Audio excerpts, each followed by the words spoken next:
Assalamualaikum warahmatullahi wabarakatuh. Waalaikumsalam warahmatullahi. Mau tanya Habib, mungkin di luar tema. Boleh, Eh, boleh. Jadi gini Habib, ketika saya misalnya sudah melamar perempuan, Ya salam, ya salam, ya salam, ya salam. Berat bro. Ya. Ha. sudah melamar perempuan dengan mahar sekian-sekian, Ya salam. lalu di tengah prosesnya nih, dia menerima lamaran orang lain.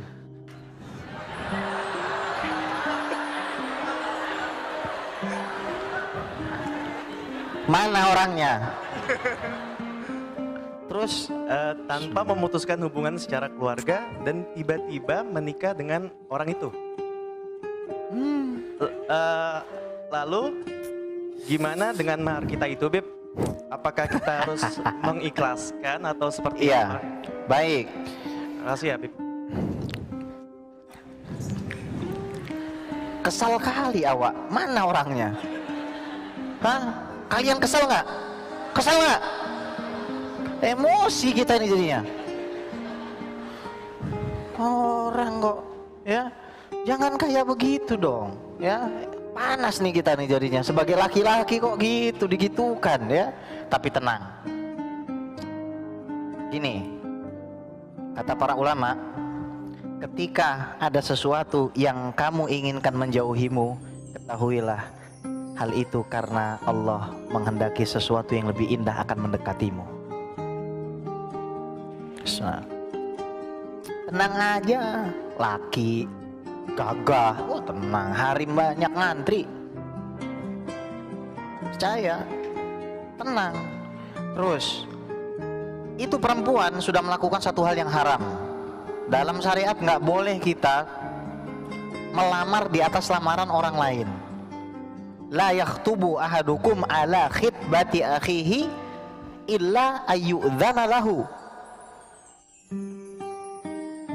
Tidak boleh orang berkhitbah dilangkahi dengan khitbah yang lain sebelum diizinkan. Antum belum ngizinin, nggak boleh.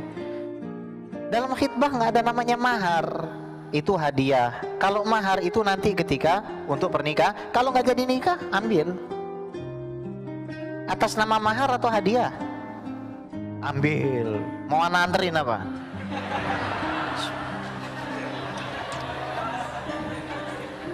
Emosi awak, asli. Habib Novel ini nanti malam ngajar, coba ditanyain lagi kayak begitu. Kesel itu Habib Novel. Iya, udah antum ambil lagi. Mohon maaf, ini kan akadnya mahar. Akad mahar itu kalau terjadi pernikahan. No nikah, no mahar dong. Gitu. Ya. Nah, tenang ya. Antum berapa umur? Antum akhir tahun ini nikah insya Allah. Masalah sama siapa bukan urusan saya.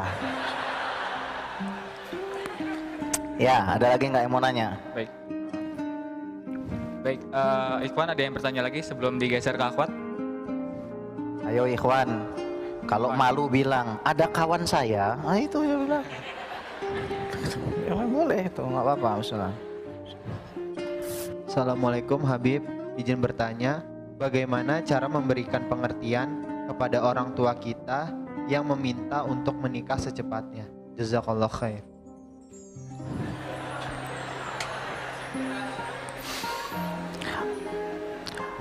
Gimana pertanyaan tadi? Gimana pertanyaan tadi? Bagaimana cara memberikan pengertian kepada orang tua kita yang meminta untuk menikah secepatnya? Baik. Calonnya mana? Gitu aja kok repot. Calonnya mana, Pak? Loh, aku disuruh nikah sama siapa? Sama tembok. Mana calonnya, mana? Kalau ada calonnya, lihat sekufu nggak? Sepemikiran nggak? Punya latar belakang yang mirip nggak? Kalau ternyata cuma ngomong kapan kamu nikah, itu sama aja kita ada tamu terus kita bilang lapar nggak, makanannya nggak dikasih, nanya doang lapar nggak. Dia Jangan nanya kapan nikah tapi nggak ngasih jodohnya. Kapan nikah? Kapan nikah? Nanti pas ada orang takziah kematian ditanya balik, kapan nyusul? Kapan nyusul? Emosi nanti. Udah, kalau ada orang tua tanya begitu, bilang aja, segera. Sambil usap-usap lo punggungnya. Peluk. Segera bu, insya Allah. Gituin aja. Segera insya Allah. Cium keningnya. Tolong ingat, ini pelajaran pada hari ini ya, yang paling utama, salah satu yang paling utama, man asya khadiman tahta qadami ummihi asya sayyidan fawqa ru'usi qaumihi. Barang siapa hidupnya berada di bawah telapak kaki ibunya, diinjak supaya ibunya bisa hidup, maka orang itu akan bangkit dalam keadaan diletakkan di atas kepala kaumnya. Urusi ibumu, urusi ibumu, senang kamu nanti. Bahagiakan ibumu, senang kamu nanti. Bahagia, senang, enak hidup. Kenapa? Ngurusin ibu. Saya punya saudara jauh di daerah Jawa, sampai umur 50 tahun belum nikah. Sayyid, keturunan Nabi yang ganteng, 50 tahun belum nikah. Sampai umur 50 tahun baru nikah. Terus hidupnya ngapain? Ngurusin uminya. Uminya meninggal, dia baru zuat. Dapat jodohnya siapa? Syarifah, umur 20 tahun. Cantik. Kenapa? Gara-gara ngurusin umi. Ya Mi, ya Mi, ya Mi.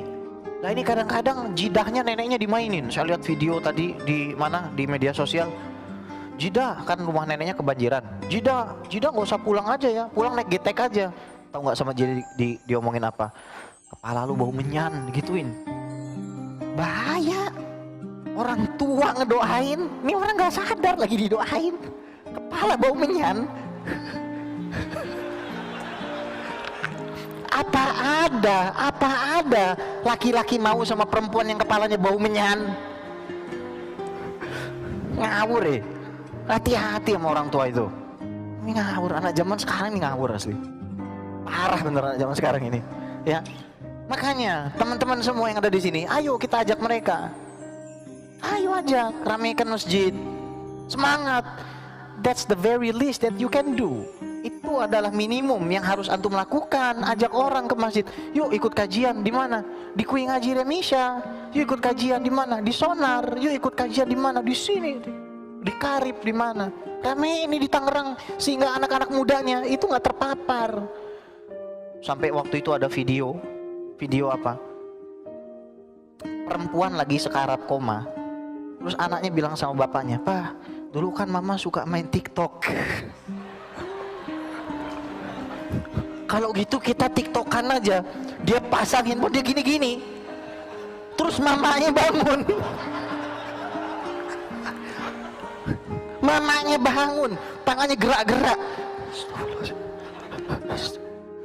Gusti Allah, ini kenapa ini umatnya Nabi jadi kayak begini ya? Kalau TikTokannya ngaji gitu, enggak apa-apa, ini TikTokan. Ya, khidmat sama ibu. Kalau nih, cara nguji orang itu gini loh, kalau ada orang datang ke rumah, kamu sayang nggak sama ibu sama ayahku? Bisa sayang nggak? Bisa cinta nggak sama ibu sama ayahku? Bisa mau nggak bantu aku ngurus ibu sama ayahku? Karena hidupku untuk ibu dan ayahku.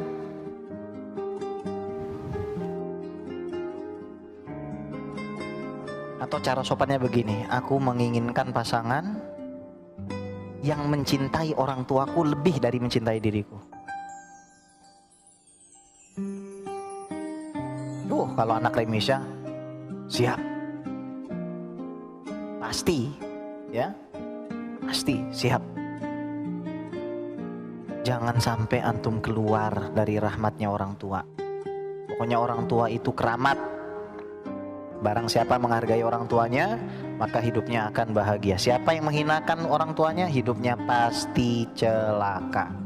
Baik. Assalamualaikum warahmatullahi wabarakatuh. Waalaikumsalam warahmatullahi wabarakatuh. Jazakallah khair Habib. Izin bertanya tapi mohon maaf di luar tema. Ya, Yang mau saya tanyakan adalah apakah dalam pernikahan itu harus semanhaj? Nah, jika saya pribadi nggak bersikap salah nggak Habib? Kalau misalnya kita belajar sama banyak guru Ya. di semua kelompok dan kita membaur ke semuanya, tidak mengeksklusifkan diri terhadap suatu kelompok dan juga tidak mau menghakimi atau menganggap perbedaan itu ke orang lain gitu. Dan dalam memilih pasangan, apakah kita harus cari yang seprinsip sama kita seperti itu atau bagaimana jika nanti yang saya temukan adalah berbeda mempatokkan ya. atau bermanhaj sama satu itu dan mewajibkan saya untuk mengikutinya gitu. Itu Oke. bagaimana ya Habib? Baik. Ya, Assalamualaikum. Terima kasih. Tolong diingat ini. Cinta tidak pernah memaksa. Tolong resapi dalam-dalam perkataan itu. Cinta itu tidak memaksa. Rasul pernah maksa. Jangan paksa. Nabi Nuh alaihissalam pernah maksa anaknya. Meskipun anaknya akhirnya harus tenggelam, apakah Nabi Nuh alaihissalam maksa? Itu bukan cinta, itu ego. Karena cinta adalah pertemuan dan dialog dari dua aku. Yang mana dua aku ini bertemu sehingga melahirkan tanggung jawab dan kasih sayang. Kalau hanya ada satu aku, itu bukan cinta. Itu ego. Makanya di dalam fase pertama, tahapan orang bisa jatuh cinta, fase pertama adalah mencari kesesuaian. Kesesuaian ini yang disebut di dalam istilah agama dengan kafaah. Cari yang sepemikiran, sah.